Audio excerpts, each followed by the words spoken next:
I saw the smoke coming up from the fire that she was burnt on. He unfortunately raped, stabbed her and put her onto a priory fire. After killing Annette, he went on the run. It's always on my mind that if I'd gone over and had a look at what was going on, I might have been able to stop it. In 1989, 9-year-old Annette Wade was befriended by a fugitive living in the woods. Over several days, this wanted criminal groomed this innocent young girl into thinking they had a nice secret friendship. But he would sadly abuse that trust. He lured her into his den, where he raped and killed Annette before burning her body on a makeshift funeral pyre. This is the classic case of a bad man grooming an innocent child. Then he went on the run. It was every parent's worst nightmare.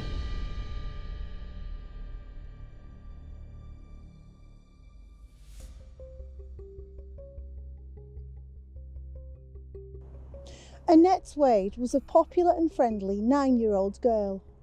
She came from a loving home in Carlton, a quiet and well-to-do area on the outskirts of Blackpool. Ironically, her parents, Brian and Mary Wade, had moved to Carlton, hoping that their only daughter would be safer away from the main road. This was 1989, long before the days of smartphones and social media. During the school holidays, Annette would spend her days riding her BMX bike and playing out at Cotton Hall playing fields, just a few yards away from her home. But what happened to Annette would shock this quiet, rural community. It's a nice part of town. It's an overspill of people who work in Blackpool and they live in a sort of nicer area there. It's sort of semi-rural, if you like. Their family had moved to a new house where they believed it would have been safer for her, away from main road, so she could play outside after school. You know, and she'd enjoy playing out with her friends. She had a bike. She had a watch that would beep every hour, so she'd remember to, you know, when to go home or not to stray too far from home. It was a reminder that her family just wanted to know that she was safe. A petty but prolific criminal called John Healy befriended the youngster. In today's language, we would say that he groomed Annette over a few days. Annette developed a secret friendship with this strange man who was known to tell fanciful and bizarre tales that may have been quite captivating to a youngster. Mr. Healy gained the child's trust. They even exchanged gifts. Tragically, Annette probably didn't see the danger in what was being done to her. And then this supposed friendship took a very, very dark turn. He was sort of lived the itinerant lifestyle, and he'd been staying in a lodging house in Blackpool, and people had complained about his behaviour, and his the lodgers, the family who he was lodging with, they threw him out. The local community had enough of this guy because they'd seen him in the area, and his strange behaviour, his approaching children and inappropriate conversation with children, and they confronted him. And he produced a baseball bat, and he'd come back and threaten the people. So the police were involved, and he was remanded to a bail hostel in Blackburn. And he was living in that bail hostel for only a short amount of time when he went missing. And that's when he returned to Polton and Carlton and moved into the bushes, into the fields, to set up this sort of den in a hedgerow. He was living behind the castle gardens in the woods, if you like. I used to go through where the woods are to go to the shops. So I'd see him in there, didn't think anything other than he was homeless and living rough. She was walking home from school and this guy was camping out, living off the land, as Dad call it. Befriended her a couple of days prior, and Annette agreed to meet up with him in secret after school one day. On the day that it happened, I actually saw the murderer in the Castle Gardens car park, and he was trying to break into cars, and I shooed him off, got rid of him, and then later on that evening I heard that there was something happened on the fields, and then it came out in the news it was Annette that had been murdered in the do. He unfortunately raped, stabbed her, and put her onto a priory fire to burn her to death. After burning little Annette's body, Healy went on the run. He had got his hair cut and stolen a car earlier that day, and then set off towards Dover so he could escape to France. Probably about 6 o'clock on the evening that the murder happened, I saw the smoke coming up from the fire that she was burnt on. Right. Saw the smoke So somewhere in that thicket there. So you were in that house there, Yeah, and the smoke was... more or less where that is there. Bit of rough land. It's always on my mind that if I'd gone over and had a look at what was going on, I might have been able to stop it, but it was too late by then. I didn't find out that anything had happened until I got back into the area about 11 o'clock at night, and there was police everywhere. In an even stranger twist, the wanted criminal even picked up a hitchhiker along the way. By tea time, Healy's face was all over the news. It had become a nationwide manhunt. Stole a car, drove it all the way, trying to get to Dover to cross over into France.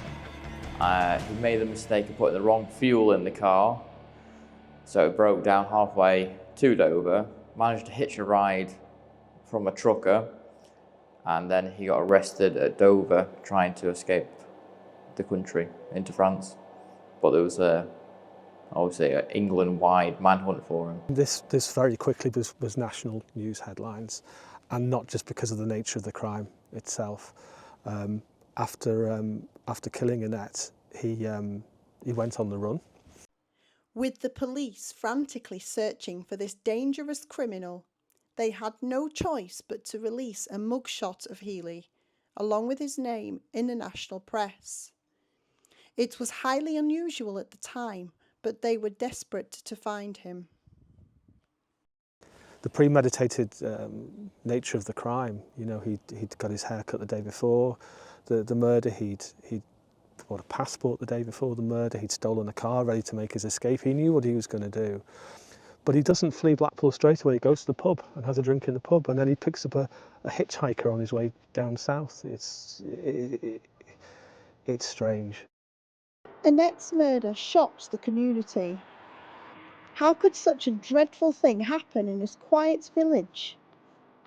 Parents were overcome by grief and fear. What if this could happen again to another child? Devastated the community. All the kids were on lockdown until eventually they caught him. But there was a major police investigation, and he was caught coming back into the country from France. There was a big police presence while they were searching and everything, but like the kids were locked in the houses, they weren't allowed out in the parks or anything until it was all resolved. I would imagine that the horror around what had happened was also compounded by the fact that people knew that this guy, there was something not right about this guy, and the authorities were alerted about this guy. He'd been arrested, I think, 3 times in the days before the murder.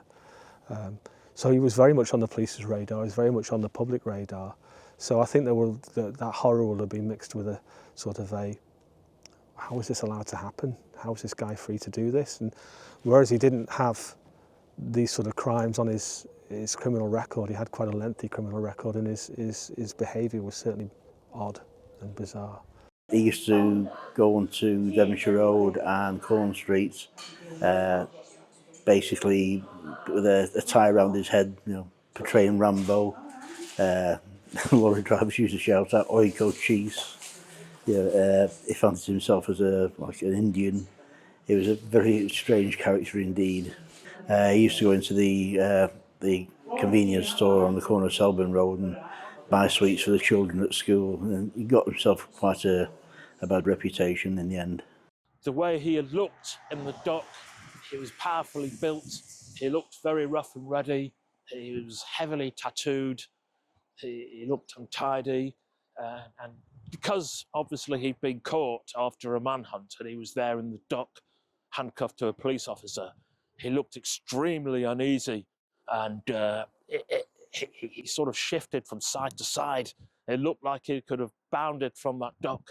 So here is Healy with the police officers during the trial. The jury was brought out to the murder scene, and you can be seen here being accompanied, looking at what was going on.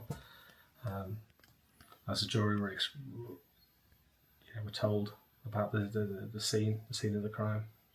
I think there was a difficulty for the police at the point where he was involved in petty crimes, because he was awaiting trial and for a break-in, but that wasn't the sort of offence where he could be held in custody, so he had to be freed. And this was the case of all of the different little criminal situations he was involved in ahead of the murder. They're not the sort of crimes that you would be remanded in custody for, so there was probably a difficulty there. Join us after the break to hear about John Healy's court trial and how locals in Carlton are honouring Annette Wade 30 years on. I actually got to read for myself what actually happened. Mum and Dad never actually told me. This is every parent's nightmare, this story.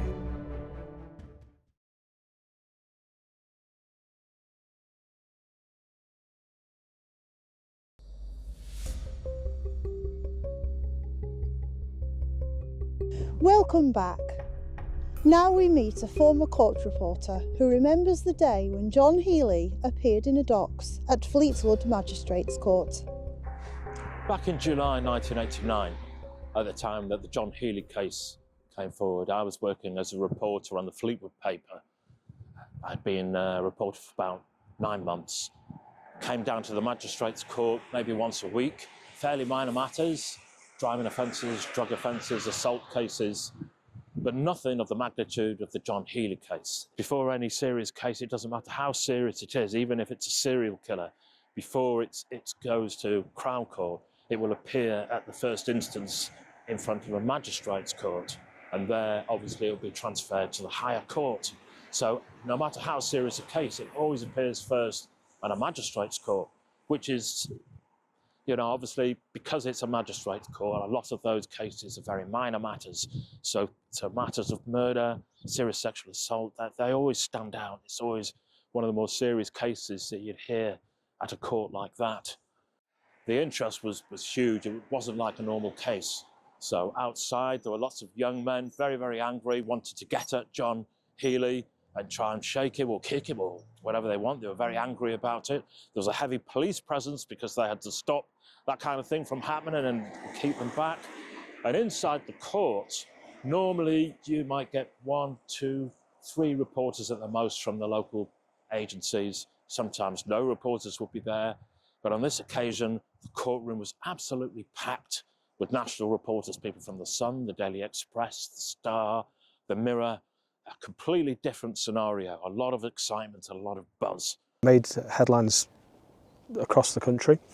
The police made what was a fairly unusual decision at the time to release the picture of him and details of his name, or it was certainly seen as unusual in the help that the public could help track him down, such as a desperation to find him. It was of note at the time. It was certainly a point people raised, and the police answered questions about that. Because people were sort of saying, well, there's no, the identity could be an issue in a criminal trial, and giving this guy's identity away and saying what he's suspected to have done.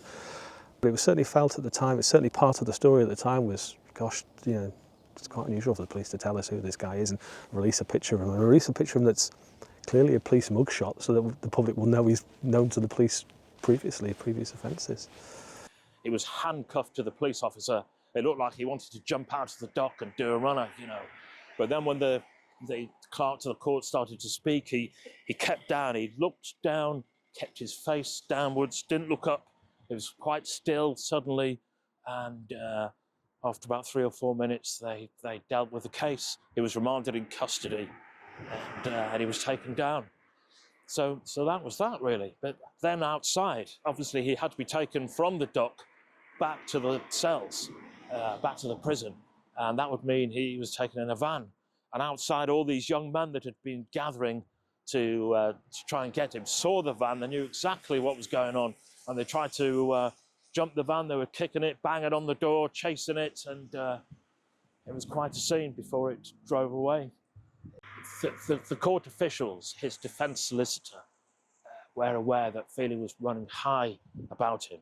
And I seem to recall they said something like, it would be better for him if he was remanded in custody anyway, apart from the seriousness of the case, for his own protection, because it was clear that with feeling running high, there could be a danger he might be attacked by men. There was a lot of people milling outside, feeling was running high, angry men, a danger that he could be attacked.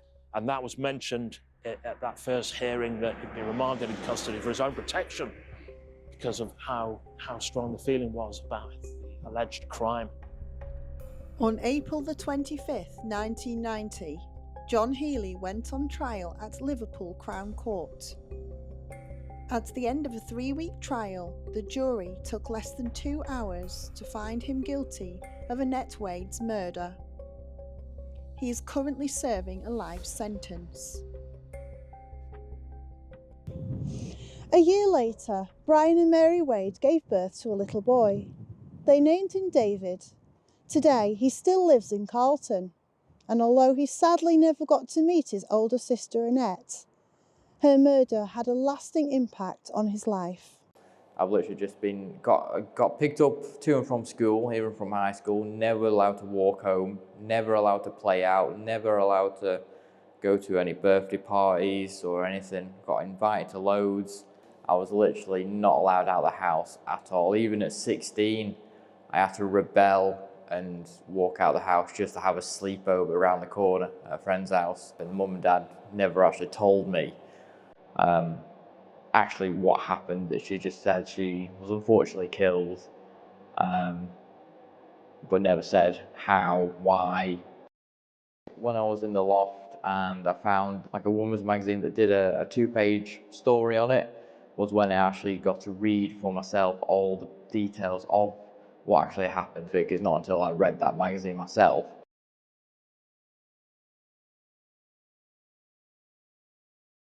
Today, this is a new build housing estate. Families moving into these homes may well be unaware that something so tragic and awful happened right on a doorstep. But the developers agreed they should do something in memory of the little girl who lost her life all those years ago. And David, with the help of Graham Shaw, has been fundraising and fighting to get this playground opened in Annette's name, to keep her memory alive. I realised when I looked at the plans that there was a park actually in the middle of the estate. Then when I looked where the park was, it showed that the position of the park was more or less where Annette was killed. So I put my mind together, contacted a few other people around the area, and then we pushed forward with making it a priority to get the park approved and passed. If we'd have been able to finish it and dedicate it in time in September 2024, that would have been marking the 35 years of Annette's death. People are going to come in not knowing the area, not knowing the history, and it's good to educate. It's good to not forget about what happened in such a tiny village, and to teach the future generations that, you might feel comfortable letting your kid out and roam around and all this, and they might have been able to roam around when they were younger, but it's a reminder of this thing can happen. it has happened in the past, I'm not saying it'll happen in the future, but always be mindful that it can happen.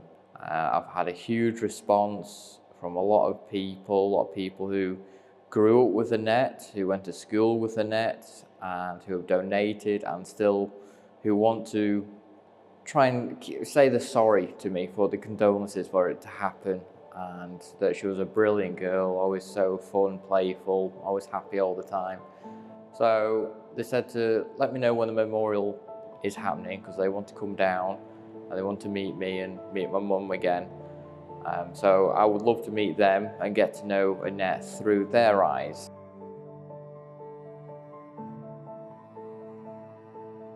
Annette's story is a tragic reminder of the lengths that predators will go to gain a child's trust. And today, social media has made it even easier for those with evil intentions to hide in plain sight. But stranger danger exists in all walks of life. She was just walking home from school. This is when phones weren't really around. Social media never existed. Internet barely existed. And this was a brazen man that approached a young schoolgirl in broad daylight, walking home from school. So if someone can do it back then, 1989, it's like over 35 years ago. And nowadays you've got people behind a keyboard that could be anyone at any age. You never know who they are.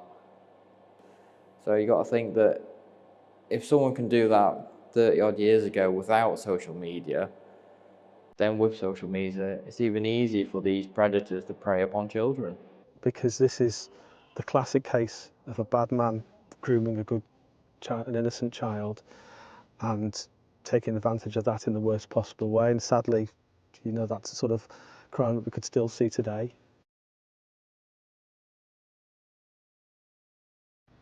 I think it's that classic thing of innocence and evil. It's an evil man taking advantage of an innocent child, and how the whole thing unfolded. That was just so awful, that it made it stand out, if you like. And it's one of those cliches that we use in journalism, that every parent's nightmare, but this is every parent's nightmare, this story writ large. It's just awful from start to finish. I think about it every year when we go see her at Christmas, and we want to see me dad on our anniversary because he's buried in the same spot as Annette. It's a bit hard to want to say to my mum, I don't miss her because I never know her. I never knew her. I never met her, so you can't miss someone you've never met. It's impossible, regardless of the family or not. I don't know her. I've never met her. I would have loved the chance to have met her, known her. I say she'd be mid-40s by now. About 44 now she would be. So it'd be nice to know her as a big sister, to actually have someone to grow up with.